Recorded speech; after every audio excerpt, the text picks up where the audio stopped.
আল্লাহর নবী সাল্লাল্লাহু আলাইহি ওয়াসাল্লাম বলেন, ক্বালা রাসূলুল্লাহি সাল্লাল্লাহু আলাইহি ওয়া আলিহি ওয়াসাল্লাম, আত-তাজিরু সুদুকুল আমিন মা'আন নাবিয়্যিন ওয়াস-সিদ্দীকিন ওয়াশ-শুহাদা'i ওয়াস-সালিহিন।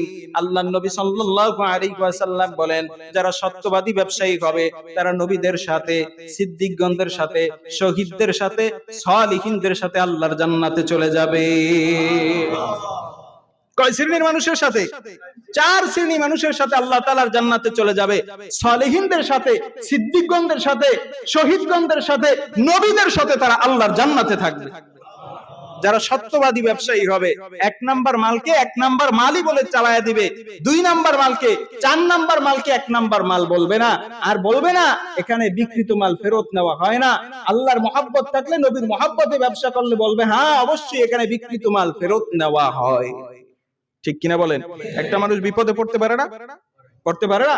যে মালটা কিনে বিপদে পড়ছে, আমার এটা আবার কি করা দরকার? ফেরত দেওয়া দরকার। এখন যদি আপনি সাইন করতে না দেন বিকৃত মাল ফেরত নেওয়া হয় না, তাহলে এই মুসলমানের দুঃখে দুঃখিত আপনি হইলেন?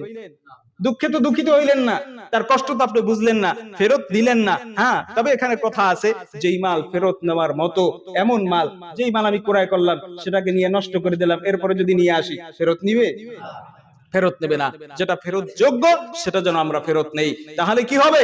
আল্লাহ নবী সাল্লাল্লাহু আলাইহি ওয়াসাল্লাম বলেন, আল্লাহর মহব্বত, নবীর তরিকায় ব্যবসা করলে আল্লাহ পাক রব্বুল আলামিন তাদেরকে নবীদের সাথে, সালেহিনদের সাথে, সিদ্দিকগণদের সাথে, শহীদদের সাথে মাওলার জান্নাতে থাকার তৌফিক দান করুন। তাহলে ব্যবসা আল্লাহর হুকুম নবীর তরিকায় করলে সেখানেও সওয়াব না গুনাহ? বাথরুমে গেলে আল্লাহর হুকুম নবীর তরিকায়, টয়লেটে যাওয়া, এখানে আল্লাহর হুকুম নবীর তরিকা আছে না নাই? বাম পা দিয়ে প্রবেশ করব, ডান পা দিয়ে বের হব, আগে পরে দোয়া পড়ব, তাহলে কি হবে? ইবাদত হবে। এই সময়টা যে আমার ব্যয় হইছে, এই সময়ের মধ্যে আল্লাহ তাআলা, আল্লাহ পাক রব্বুল আলামিন এই সময়টাও নেকের পাল্লায় ওজন দিয়ে জান্নাতের ব্যবস্থা করে দিবেন।